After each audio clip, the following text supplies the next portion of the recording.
to Menopause Morph, your time to change. We're here to help you thrive through your menopause, bringing you experts in many fields to help you from perimenopause to menopause and beyond to become the strong, vibrant woman nature intended you to be. Hosted by Pauline McCarthy of the Pearls of Pauline, pearls of wisdom, compassion, and joy.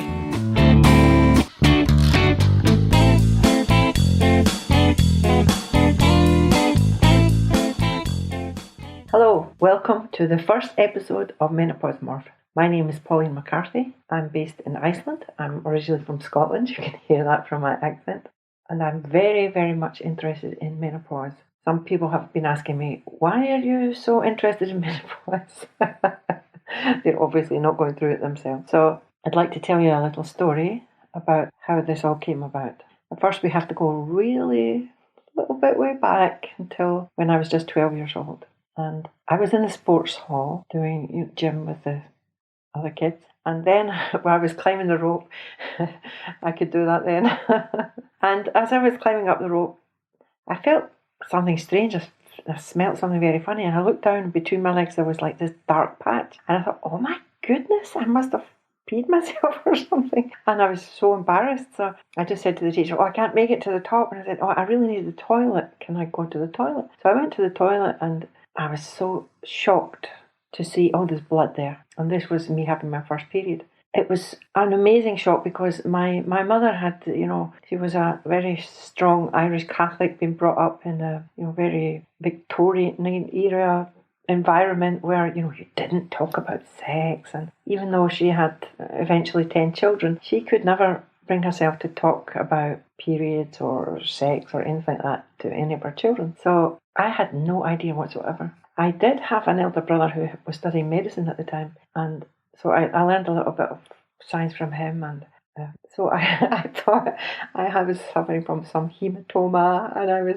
bleeding to death, So instead of going to the school meals, at lunch, I started to walk home to say goodbye to my mother because I was dying. I wanted to say goodbye to her. And as I was walking down the street, I met this girl in my class, and she said, Pauline, why are you going home for lunch? It's you normally have lunch at school. And I said, well, I'm going home because I'm dying.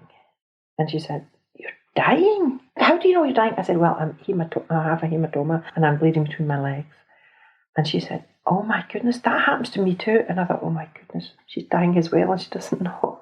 So I went home and rang the doorbell. And unbeknownst to me, my mother was actually in labour with her 10th child. So she wasn't very happy to see me. And there was this little suitcase at the door ready for her to go jump on the bus and go to the hospital. And she goes, what are you doing home? What are you doing home? I said, I came home because I'm dying. What do you mean you're dying? I said, well, I'm bleeding between my legs and I'm hemorrhaging and, I just wanted to say goodbye. Oh, come in. She said, I've got somewhere to go. Come in then. And she gave me some soup, and I thought, well, this place she's going to is more important than her daughter dying. She couldn't even tell me she was in labour. She didn't even tell me she was pregnant. They used to wear these old dress coats, that hid everything. So here I was crying into my soup, and my grandmother was there, and I heard them talking about something which I didn't really understand at 12 years old and with no education on menstrual cycles or anything like that. And they must have been talking periods or something, and I didn't understand what they were saying. But I just heard my mum saying, oh, she's got such and such, and my grandmother laughing. And of course that made me cry even more because I thought my grandmother's laughing because I'm dying. So eventually my mother said, look, I really have to go somewhere now, so just go to school, go back to school. You'll be fine, you won't die, but when you get home tonight, your elder sister will tell you what's happening, all about it, And she gave me this giant sandwich towel to put on, I felt like I was riding a horse going back to school. So when my sister came home that night, she said, quick, into the toilet, we have to talk, it's a secret, And she said, okay, it's like this. When your body starts to turn into a woman, if you're not married, there's an egg inside you that can turn into a baby. But if you're not married, every month the egg cracks open and the blood inside it falls out, and that's the blood it comes. But if you are married, the egg turns into a baby. So that was the education I got at 12 years old. I didn't actually quite believe it, but I didn't know any other way to find out any different. And it wasn't until some years later I was studying biology in school that I learned that there was more to it than that. And so at that time I vowed to myself that I would never be in the situation where I didn't know what was happening to my body. And throughout life, and eventually I became a medical scientist, and I knew a lot about the body. But when I was in my about 40, I started experiencing some really strange symptoms. And I went to my doctor, and he said, "Oh, it looks..." I went to my gynecologist because my periods were erratic and sometimes many months without any. And my gynecologist said, "Oh yes, your vagina wall is thinning and you have all the symptoms of early menopause." Menopause?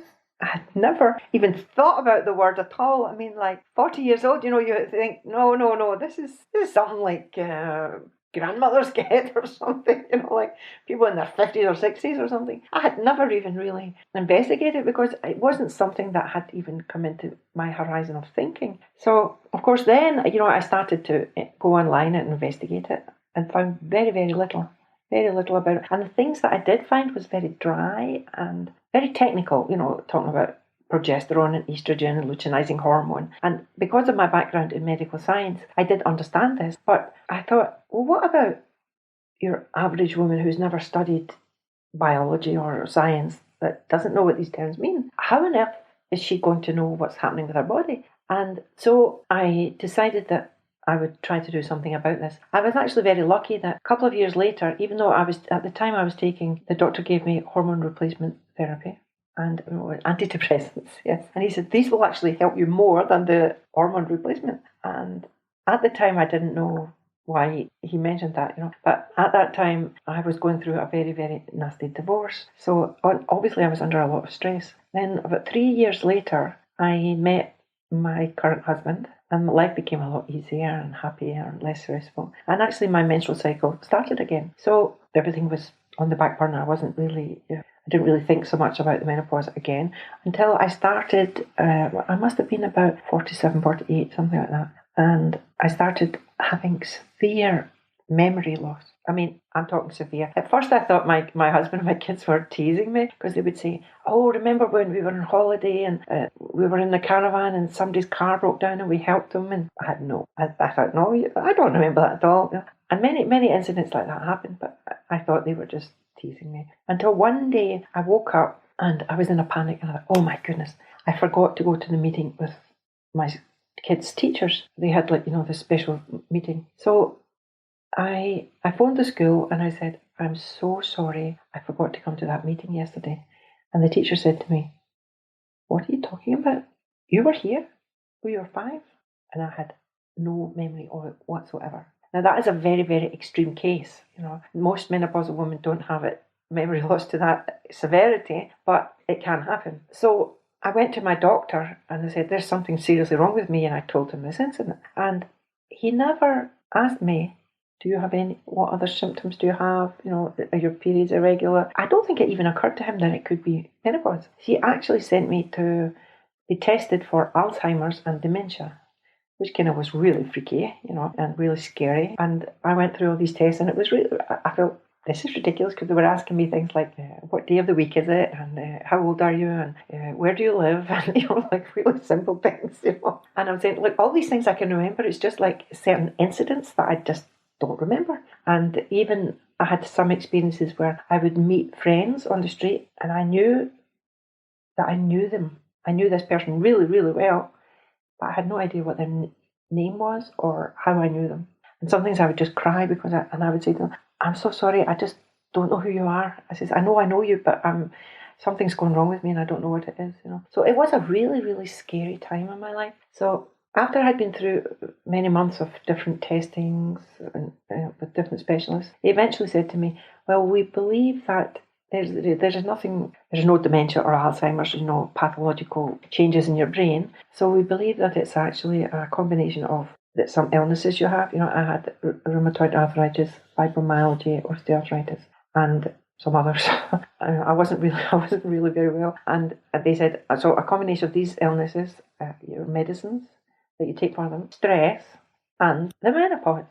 And this was the first time menopause had been mentioned. And I thought, oh my goodness. And I said, so does that mean that when my menopause is finished, because I knew it, by that time I had been investigating it again, maybe from the earlier time when I had learned some things about it, But I realised that menopause is not like a forever thing, it's like you have symptoms for so many years. And I said, so when it's finished, does that mean that I will get my memory back? And they said, it's highly possible. So it gave me so much relief, that yes, finally I will be like a normal person. I won't be like this crazy woman that can't remember anything. And so that was really incredible. And so then, I started going online and investigating more. And it was still, that was, it's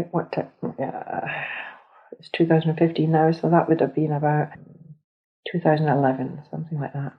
So then I was learning more. And actually, I had some, and I was going to conferences in America and the UK and trying to learn many things as I could. And I started a stage show for Menopausal Women, and it was called The Pearls of Pauline, Pearls of Wisdom, Compassion and Joy. And it was fun because throughout this time I was actually doing so many things to improve my health and do things that made me happy. Because so often we spend our whole life doing what our parents tell us to do or what our husband tells us to do or what the kids want. And we put ourselves at the bottom of the pile. And it was just too stressful.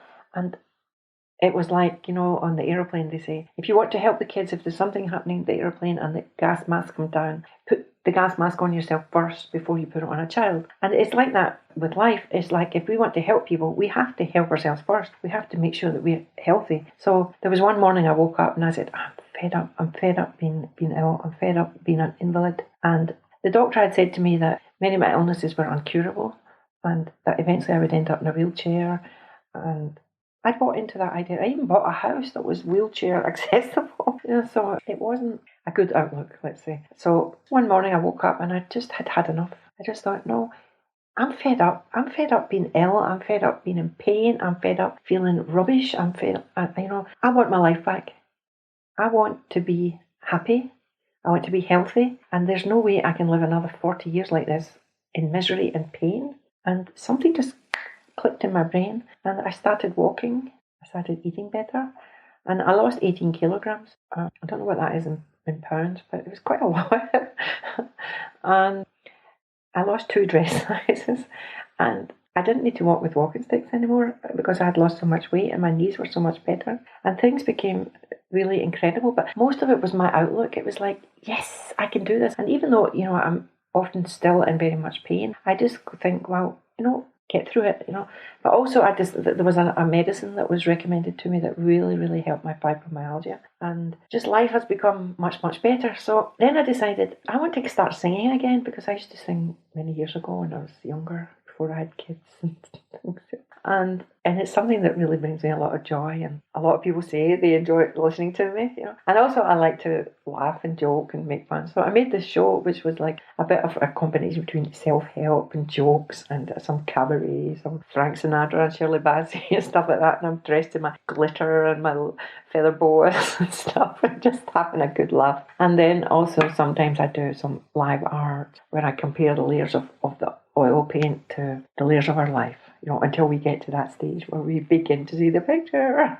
And that was another thing. It was like during one of my episodes of being really, really sick, I had been sick for 6 months with pneumonia, and no matter how many times they gave me antibiotics, I just wasn't getting better. And so it was 6 months I was in bed coughing my guts up, and I was like reading books and being online and watching movies. But really, I lost 6 months of my life. And the next year, in the January, the same happened again. I got pneumonia again, and I thought, there is no way I'm going to lose 6 months of my life again. So I thought, well, while I'm in bed, I'm going to learn something. So I actually got ordered online some learn how to paint CDs, oil painting. And when I got up, I started to paint, and also I was very lucky. I met an amazing art teacher.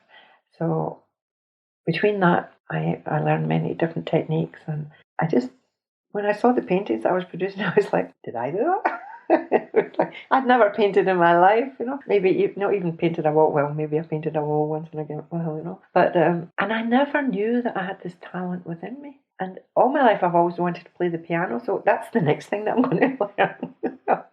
and fly a helicopter, you know. But I think there are so many things that we have, so many gifts we have inside us that we don't even know are there because we haven't even tried them. And so this is something that I try to encourage menopausal women to do, is to find time for themselves, start to learn new hobbies, new things, even start a new business. You know? So it's like 3 years ago, I accidentally started a business. I was on holiday in Scotland visiting my family, and I took, a big tin of candy for each of my siblings' families. So like as I said, my parents had 10 children, so I have 9 siblings, and it was Christmas, and I gave each family with this big tin of candy and said to them, well, share that amongst your brothers and sisters, this is Icelandic candy. And one of my nephews, he came up to me and he says, Auntie Pauline, why are you telling me lies? I went, what do you mean I'm telling you lies? He said, you said this is Icelandic candy. I said, yes, it is. And he said, well, how come it says on it, made in Denmark? And with me, needing glasses to read, I hadn't read the small print in the shop. And of course, I had got it in an Icelandic supermarket, but it was actually made in Denmark. So it got me to thinking that, it's true that usually when you bring a gift for somebody from another country, you get some souvenir candy or something with pictures of the country, or like if it's from Scotland, it would have Scotty dogs and bagpipers and things like that. And if it was from New York, it would be like the Statue of Liberty, or London, it would be Big Ben, But in Iceland, there was nothing like that at all. So I thought, well, maybe that's a niche that needs to be filled, So when I came back to Iceland, I phoned the duty-free shop and I asked them, would you be interested in Icelandic candy packaging, with puffins and volcanoes and all the kind of lovely things we get here in Iceland? And she says, finally, she says, I've been asking the companies to do that, but they can't be bothered because the niche is so small. I thought, well, I'll be interested, And so I started that 3 years ago with just maybe 100 bags, and now we're selling thousands every month. And it's really inspired me to think, why can't other women do this? It's like there's a lot. I think a lot of women, when they're going through their menopause and they're having difficult symptoms, a lot of them actually lose their job because they have this brain fog or memory loss or hot flushes and they can't concentrate. So a lot of them leave their work. But what about the opportunity to leave your work and start your own business? So in the Menopause Morph podcast, I'm going to be interviewing not just medical people that will explain what's happening with your menopause, how you can overcome it naturally, but also ideas on how to start your own business or how to improve your health, or and all things related to menopause and women at our stage of life, how to be happy and enjoy ourselves, and maybe, I don't know, it's just going to expand. And why don't you, if you want something specifically mentioned, you can write to me at Pauline@menopausemorph.com and check out our website. That's menopausemorph.com or www.menopausemorph.com, and let's do this together, because menopause is still taboo, and I want to bring it out the closet, so to say. Our homosexual friends, they went for 20, 30 years fighting to get this out of the closet, and be able to be free and talk about it. But menopause is still there, it's still in the closet. But actually, I've been doing my show now since 2011, and then there was almost nothing. But in the last 2 years, I have seen a growth of groups on Facebook, LinkedIn, and online of women and celebrity women that have, from this generation, baby, I don't know what we're called, from the 60s, that or even the 50s, but women that have become more independent than our generations before us, and women that are not prepared to keep it in the closet anymore, that want to say, this is going to affect every single woman ever on the planet, basically, if you live long enough. And of course there are some women that sail through it, thank goodness for them, but a lot of us, we have hot flushes, memory loss, brain fog, pain, joints and everything. So I'm going to be interviewing health specialists that will give us lots of ways to overcome that, and also experts on food and diet, because a lot of our symptoms are coming from rubbish that we eat, and not just menopausal symptoms, but a whole gamut of medical symptoms are coming because of such processed foods, high sugar. And anyway, I'm not the expert. And what's really exciting is we can all learn all along the way, because even though I've been investigating this for a few years, there's so much that I don't know. There's so much technology and science that has been, and reports that I've discovered about nutrition and many things in life that can really help us. So Menopause Morph is here to help all menopausal women and also their partners and their kids, because sometimes we can behave a little bit erratic. We can get a wee bit grumpy or, irrational, let's say. And with one man, he said to me, my wife has been going through menopause for the last 5 years, and it's like, I've got this strange woman, I don't know who she is, and it's really scary, so hopefully there'll be information there for them that, it's like, it's not going to last forever. Your lovely, incredible wife will come back, and probably she'll come back even better if she listens to Menopause Morph and learns from all these experts and stuff. So it's going to be an amazing journey. It's going to be not just a podcast. I'm also going to put all the episodes on YouTube so you can you can see how things are developing visually, if that's your way to do it, And hopefully, when I personally start to put all this information into practice, I'm going to get slimmer and more sexy than I am, So you'll see that on video. And yeah, that's my story. So I really hope that you'll tune in to more episodes of Menopause Morph. And most of the episodes will be me interviewing experts, but sometimes there'll be times when I just have to get something off my chest, and I'll just give a wee talk like I am today. So thank you very much for listening to me, ladies. I'm really excited to be on this journey with you, and I just can't keep saying it more. If there's a specific topic that you want answered, just write to me at Pauline@menopausemorph.com, or go to the website and see the links there and everything like that, and just ask me what it is you need to know, or are there any special people you want to contact, and I will do my best to get that topic covered. Okay, and eventually invite some of you over to Iceland. We could have lots of fun here. I mean, come on, Iceland, it's the best place to be if you've got a hot flash, isn't it? But the experts that I'm interviewing are from all over the world, so it's going to be an amazing journey. Thank you very much, and we'll see you next week. Bye. Oh, one thing I've been told to say, a lot of the advice that people will give they'll be medical doctors and all sorts of specialists, but any advice we give is not, you should talk to your medical practitioner first before you put any of these things into practice. Just check with that, because I don't know, it's a legal thing, It's like, do your due diligence and check it out. Talk to your GP or your family practitioner or whoever it is that takes care of your health, and let's all get healthy together and go through this menopause morph and morph into these amazing creatures that we really are. Bye.